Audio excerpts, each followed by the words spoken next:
Halo, assalamualaikum warahmatullahi wabarakatuh. Selamat sore teman-teman, bapak ibu yang ada di grup Tagar Sehat Sejahtera. Gimana kabarnya? Semoga baik-baik saja ya.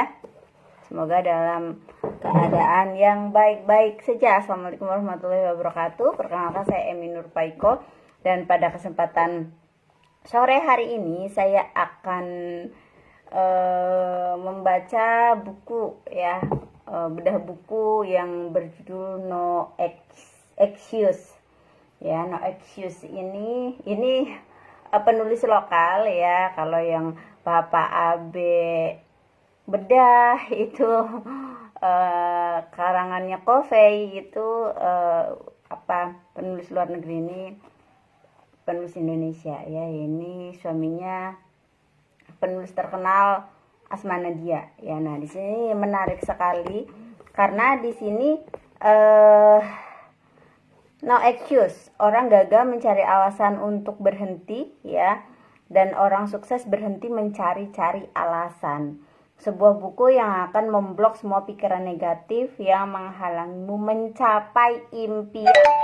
Nah, jadi kalau menurut saya, kita yang punya impian besar itu cocok banget punya buku ini ya.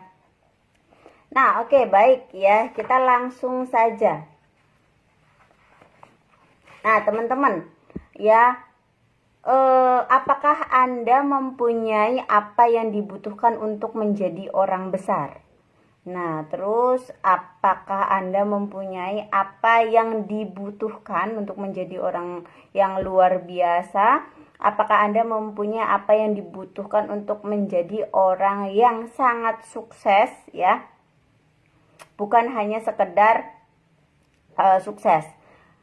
Apakah Anda bisa menjawab pertanyaan-pertanyaan yang di atas yang mungkin dilontarkan oleh teman atau kerabat Anda gitu? Pernahkah Anda mendapatkan pertanyaan-pertanyaan seperti itu? Pernahkah Anda mempertanyakan pada diri Anda sendiri tentang hal itu? Jadi teman-teman pernah nggak nanya self-talk ya ke diri sendiri, saya tuh udah punya belum gitu ya, apa yang saya punyai untuk bisa sukses menjadi orang yang besar. Banyak di antara kita ya mungkin tidak pernah mendapatkan pertanyaan seperti itu. Kalaupun ada, mungkin kita terlalu serius untuk menanggapinya. Semua orang punya cita-cita, punya impian atau khayalan. Impian kadang-kadang setinggi langit ya, dan karena begitu tingginya, akhirnya kita menjadikan impian tersebut hanya sebagai khayalan atau fantasi semata yang melayang-layang di langit gitu kan. Nah, ketika kecil dengan mudah kita bilang ya, saya ingin jadi presiden, saya ingin keliling dunia, saya ingin menjadi dokter, saya ingin menjadi polisi, saya ingin kaya raya gitu ya. Seolah semuanya mudah dicapai. Nah, semakin bertambah umur, kita semakin dewasa dan nampak bijak, semakin bijak, atau setidaknya merasa semakin bijak ya.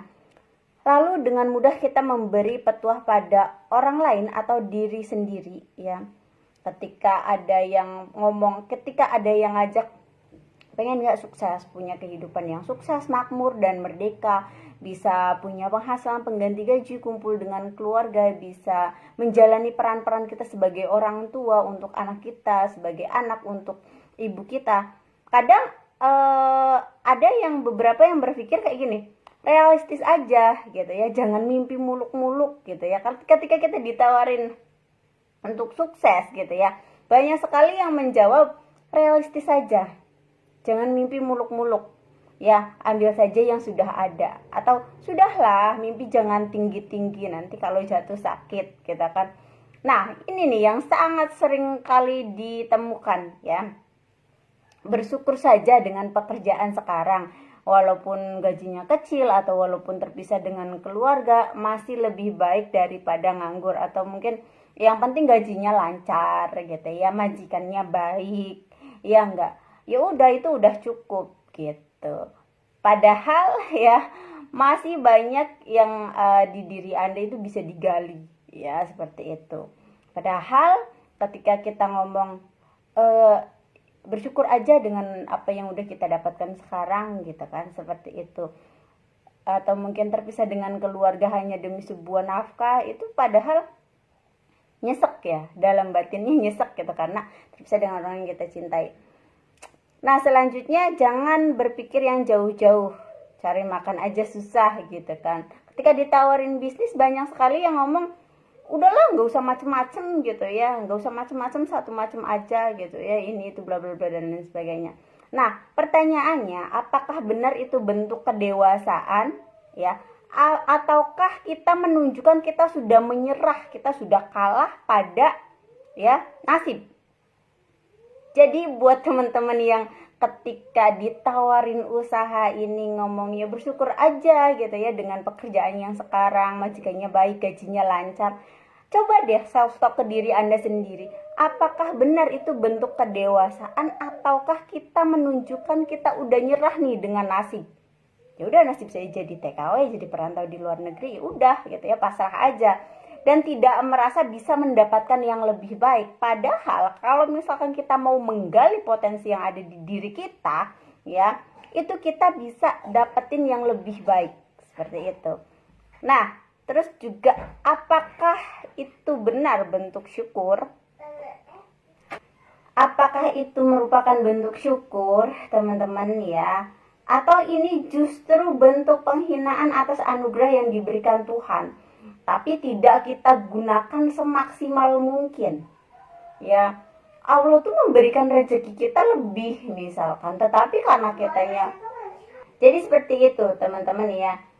Jadi ketika kita, saya bersyukur aja gitu ya, majikan saya baik, gaji saya lancar. Nah, coba kita tanya ke diri kita, ke hati kita yang paling dalam, teman-teman. Apakah itu benar-benar bentuk rasa syukur, atau ini justru bentuk penghinaan atas anugerah yang diberikan Tuhan, tapi kita tidak gunakan semaksimal mungkin.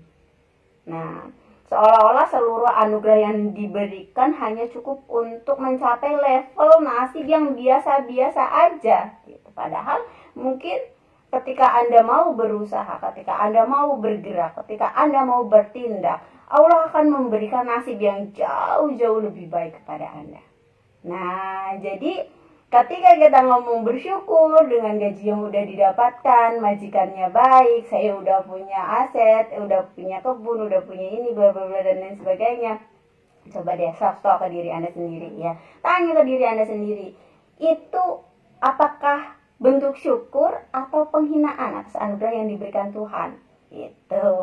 Karena tidak kita gunakan semaksimal mungkin. Ya, seolah-olah anugerahnya udah cukup segitu aja gitu. Padahal anugerah dari Yang Maha Kuasa itu banyak sekali, berlimpah-limpah. Sekali lagi renungkan, apakah Anda percaya ya tidak mempunyai apa yang dibutuhkan untuk menjadi orang besar? Coba tanya lagi ke diri Anda sendiri. Apakah Anda tidak mempunyai apa yang dibutuhkan untuk menjadi orang yang besar? Apakah benar potensi yang Anda miliki hanya cukup untuk menjadi orang yang biasa-biasa saja?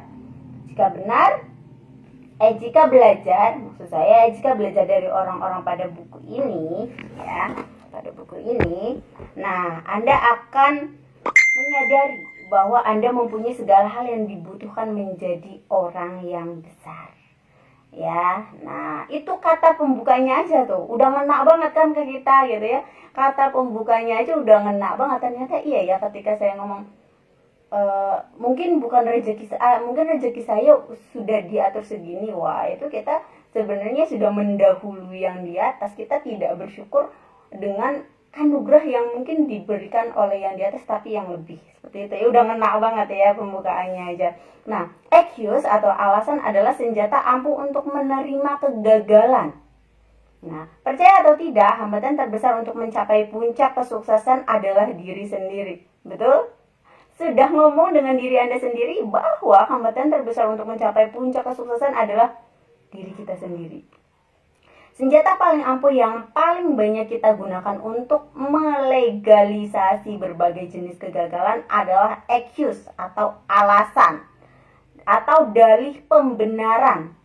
Excuse membuat kita nyerah dengan mudah, membuat kita merasa sah untuk menyerah, membuat kita merasa terhormat ketika terhina, membuat kita merasa wajar untuk gagal. Banyak yang tidak menyadari Ya, Equus adalah virus yang mampu memandulkan kemampuan, mematikan kreativitas, mengikis potensi, dan menghancurkan masa depan. Jika Equus itu alasan ya. Jika Equus dipercaya sebagai suatu kebenaran, maka kita dengan mudah akan menerima kegagalan dan ketidaksuksesan sebagai nasib. Kalau kita nggak sukses, oh ya udah, mungkin itu nasib saya nggak sukses gitu ya. Padahal itu hanya sebuah alasan gitu. Nah, kita membenarkan alasan itu gitu ya. Kalau kita nggak membenarkan alasan itu gitu ya, kita akan mencari solusi-solusi untuk kita bisa menjadi sukses. Nah ya, dan jika itu dibiarkan terus-menerus, maka kita tidak pernah sampai ke puncak kesuksesan. Karena setiap kali gagal, kita semakin pandai mencari pembenaran atas kegagalan yang dialami. Misalkan kita gagal gitu ya. Saya gagal karena ininya susah, bla bla bla dan lain sebagainya. Ya, jadi kita akan semakin pandai mencari alasan-alasan untuk kita bisa gagal.